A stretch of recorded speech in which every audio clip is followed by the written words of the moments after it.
Hari ini kita akan ngobrol tentang banyak hal yang kayaknya tuh udah jadi bagian hidup semua keluarga, yaitu tentang screen time. Coba deh kita bayangin siapa sih di antara kita yang nggak pernah ngasih tontonan YouTube ke anaknya nih. Apalagi kalau misalkan anaknya itu kita mau tinggal. Suka misalkan kita kasih game gitu kan supaya kita bisa melakukan aktivitas-aktivitas lainnya nih. Gitu. Kita akan bahas mulai dari cara mengaturnya dengan bijak itu gimana. Hari ini saya nggak sendirian, ada dua tamu keren, ada Kak Aziza, ibu dua anak yang juga bekerja dan berperan sebagai ibu rumah tangga, juga ada Mas Andika sebagai peliti sekaligus edukator literasi digital nih. Gitu. Gimana Kak Aziza? Mas Andika kabarnya hari ini? Kabar baik, Alhamdulillah baik ya. Kita akan bahas tema tentang screen time nih Kak. Oke. Gitu kan. Mulai dari apa dulu? Misalkan pengalaman deh dari Kak Aziza dulu nih. Gimana sih pengalamannya Kak? Oke, halo Fadel. Halo. Ya, sebelumnya topiknya ini pas banget sih, memang sama aku nih kebetulan kan kayaknya kita nih topiknya berperan sebagai aku nih kayaknya nggak lepas dari handphone dan anak sih kayaknya gitu kan.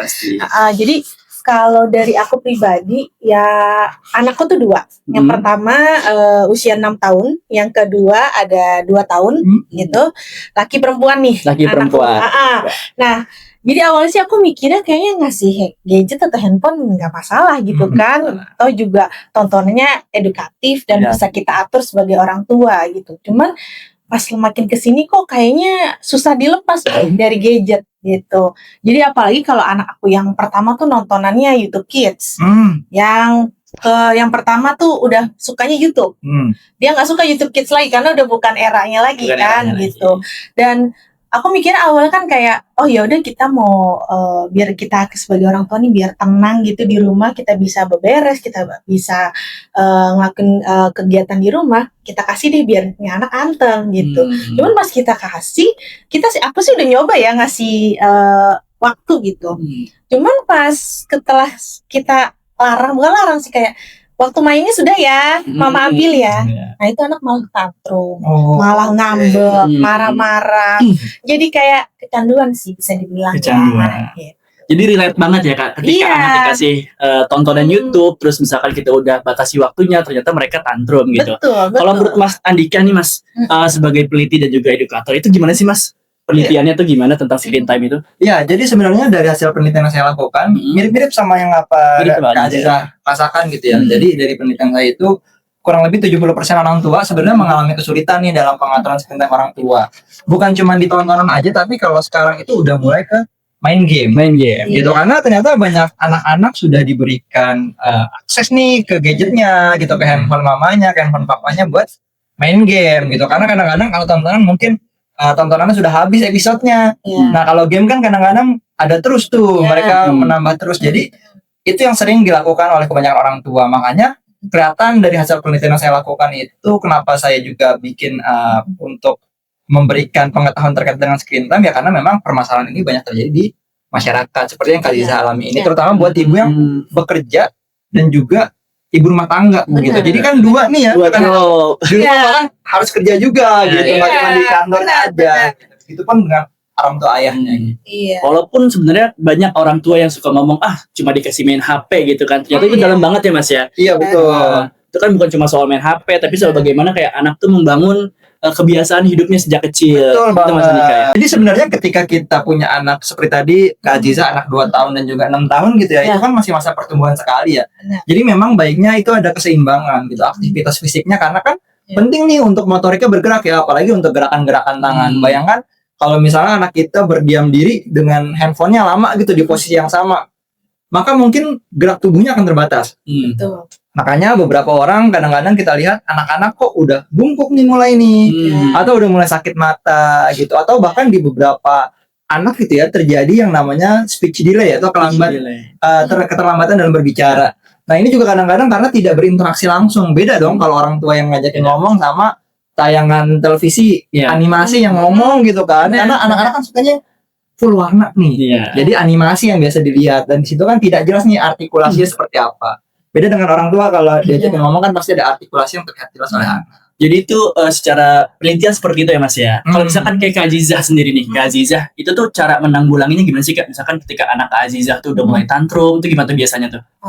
Ya jadi kalau aku tuh ya mengalihkannya lebih ke kegiatan yang bikin dia menarik. gitu. Jadi kan yang tadi Kak Dika bilang, memang sebenarnya anak-anak itu dia itu harus aktif sebenarnya, dia harus punya kegiatan.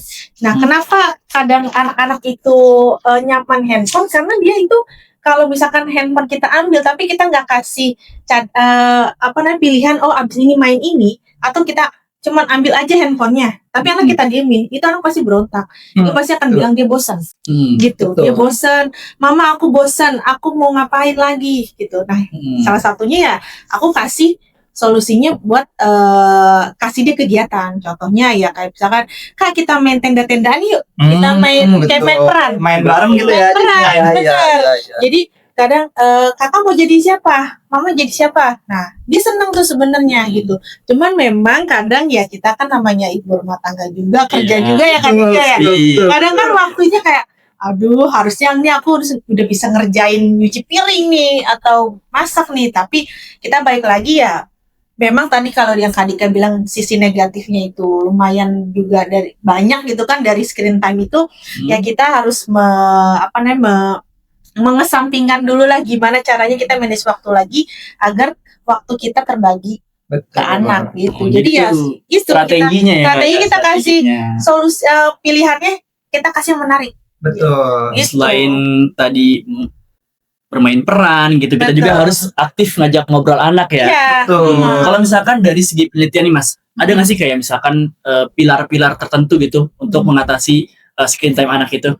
Ya, jadi sebenarnya kalau kita ngomongin untuk pengaturan screen time anak gitu ya, anak-anak itu sebenarnya udah bisa kita ajak berdiskusi. Iya. Walaupun usianya misalnya 2 tahun gitu, ataupun misalnya kakaknya udah 6 tahun, itu bisa kita ajak diskusi. Iya. Misalnya kakak yang boleh ditonton ini ya, ada yang boleh ditonton ini aja ya gitu. Kemudian waktu penggunaannya juga sama. Jadi kalau saya sendiri menyarankan untuk orang tua, ketika anak pertama kali diberikan handphone, kalau bisa di depan itu ada jam yang besar. Misalnya jam, kita kan tahu ada jam dinding gitu ya. Nah, nanti bilang ke kakaknya, kakak nanti mainnya dari jam segini sampai angka segini ya, jarum panjangnya ya gitu. Mungkin anak-anak belum paham terkait itu 10 menit atau 15 menit, tapi dia paham tuh, oh ini udah bergerak nih. Jadi dia udah mulai tuh. Jadi kita buat kesepakatan. Yang kedua, harus dicontohkan juga oleh orang tuanya.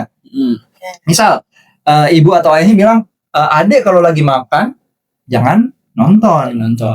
Itu harus dicontohkan juga sama orang tua gitu. Jadi jangan sampai kita nyuruh anaknya nggak boleh ada sambil makan sambil nonton gitu. Tapi orang tuanya ketika makan bareng sama mereka sambil main handphone gitu. Itu juga. Dan kemudian tadi benar banget Kak Aziza, dikasih pilihan. Anak-anak itu kadang-kadang mereka tidak punya pilihan di rumahnya gitu. Tidak diberikan pilihan, oh banyak lah yang menarik, ada untuk mewarnai segala macamnya. Kadang-kadang orang tua biar simple kasih aja deh gitu. Jadi itu dia yang harus diciptakan di lingkungan anak-anak kita supaya screen time-nya itu bisa dibatasi sesuai dengan umurnya. Nah, jadi screen time nggak cuma negatif tapi bisa dampak positif juga loh. Anak-anak jadi tahu bahasa Inggris sekarang. Wah, Inggris sekarang bisa banget bahasa Inggrisnya. Bisa beli online sendiri. Bisa gitu. Tapi kalau kita lihat positifnya banyak sekali, bisa berbahasa Inggris, dia juga bisa nari-nari sekarang gampang, lagu-lagu anak juga banyak gitu. Jadi itu yang bisa dilakukan. Jadi menarik nih pembahasannya. Tapi kan kadang yang namanya teori itu kelihatannya gampang. Betul. Prakteknya susah. Betul. Gimana sih dari Mas Andika sendiri sama Kak Aziza nih, tips dan trik mungkin buat orang tua di sana supaya anaknya tuh nggak tantrum, nggak kebiasaan nonton yang ada di handphone terus tuh gimana tuh dari Mas Andika dulu mungkin? Ya, jadi sebenarnya gini, kalau kita sebagai orang tua kita tidak bisa berharap satu kali kita kasih tahu anak kita pasti ngerti. Pasti. Kita ingat aja deh, misalnya gini, mungkin pasangan kita kadang naruh anduk aja udah kita kasih tahu, masih sering lupa. Benar. Cowok biasanya. Bapak aja kan. Bapak aja. Kalau makan piring langsung ditaruh di tempat cuci piring gitu. Kadang sering lupa, apalagi dengan anak-anak yang memang masih bertumbuh. Mereka memang perlu untuk diberitahukan terus menerus. Jadi kalau saya mengibaratkan seperti ngasih vitamin, bukan ngasih obat ya. Ini seperti ngasih vitamin. Jadi perlu dikasih lagi. Kalau memang lupa diingetin lagi, dan itu akan jadi kebiasaan yang akan terbentuk. Misalnya anak-anak nggak boleh sebelum tidur main handphone. Nah itu diingetin tuh. Kalau malam-malam mau main nggak boleh. Kita cerita aja yuk, dongeng aja yuk kayak gitu. Jadi selain melarang juga harus memberikan alternatif lain. Gitu. Jadi ketika kita melarang nggak cuma dilarang aja, tapi kita ingetin dan kita kasih alternatif lain dan tidak berharap akan 1 kali atau 2 kali atau 3 kali kita kasih tahu tuh anak langsung ngerti. Ya. Karena butuh proses panjang, kita aja yang dewasa dan kadang-kadang sering lupa. Bahkan Ingetin dulu. masih terjadi lah hal-hal yang sering kita lupakan kita, apalagi untuk anak-anak. Ini yang harus diingat, jadi nggak ada proses instan dalam mendidik anak supaya screen time-nya bisa dibatasi dengan baik dan juga sesuai dengan usianya. Kalau Kak Aziza sendiri gimana nih Kak? Tips dan trik Oke. sebagai ibu rumah Ya. tangga dan 2 anak nih kayaknya susah banget nih kira-kira nih, repot Iya. banget nih. Sebenarnya sebelum tips, aku tuh tadi kayak kena banget sih sama kata-kata Kak Dika.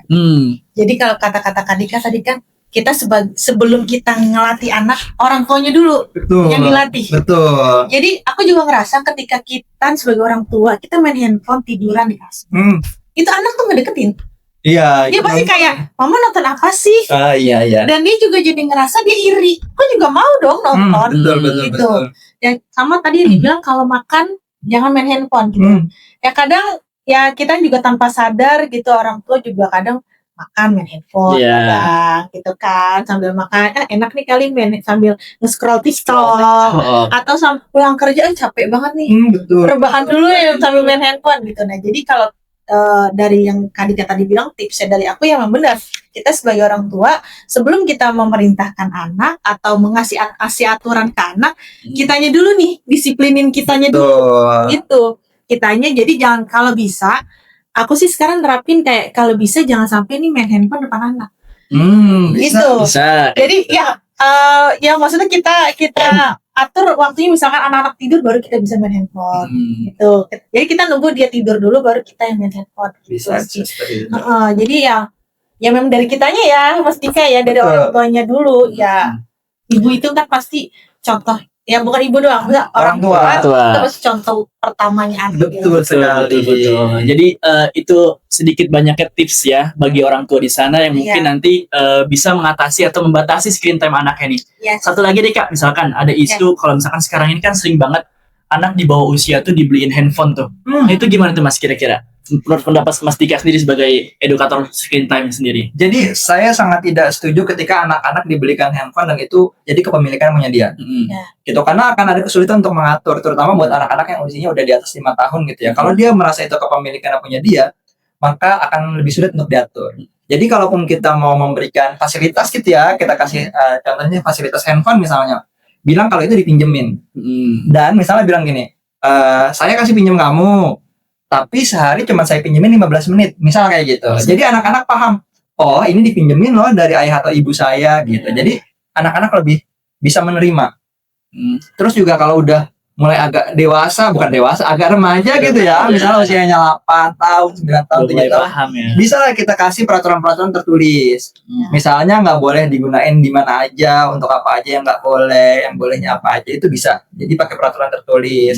Nah itu juga udah mulai bisa diterapin tuh untuk anak yang usianya mulai agak besar gitu ya, dari 6 tahun itu juga udah mulai bisa. Jadi itu sih yang bisa dilakukan supaya anak-anak itu tidak merasa kepemilikannya itu punya dia dan itu jadi haknya dia gitu, tapi dipinjemin Dengan dalih dipinjamkan ya. Betul sekali. Kalau POV Kak Aziza gimana tuh terkait isu anak dibelikan handphone? Ya, aku juga nggak setuju sih untuk anak dibelikan handphone, karena dia itu harus tahu dia itu belum berhak, belum layak untuk memiliki handphone gitu. Betul. Walaupun anak aku tuh sering minta gitu kan, Mama itu Anin udah punya loh punya tab gitu kan, punya handphone, aku juga mau gitu. Tapi ya udah, aku sebagai orang tua ya kasih kasih pembelajaran ke Kia bahwa kamu belum waktunya untuk punya handphone. Betul. Gitu. Jadi ini handphone mama, ini handphone ayah, bukan handphone Kia ya. Kia kalau mau pinjam, ini pinjam aja. Gitu. Jadi emang aku nggak setuju sih untuk anak-anak punya handphone sendiri gitu. Luar biasa sih ini pembahasan obrolan pada kesempatan hari ini. Dan sebagai penutup ya, dari pengalaman Kak Aziza dan juga Mas Andika, jadi kita tahu bahwa screen time buat anak itu bukan cuma sekedar batas waktu, tapi juga kayak bagaimana keluarga itu membangun keseimbangan antara dunia digital dan juga dunia nyata gitu ya Mas ya. Betul sekali. Jadi terima kasih kepada Mas Andika dan Kak Aziza udah sharing-sharing tentang screen time anak nih. Mudah-mudahan di luar sana para orang tua bisa mengatur dan lebih bijak lagi dalam memberikan handphone kepada anaknya. Sampai ketemu di episode selanjutnya. Tetaplah jadi pengguna yang cerdas, aman, beretika, dan bertanggung jawab. Sampai bertemu di episode selanjutnya. Dadah!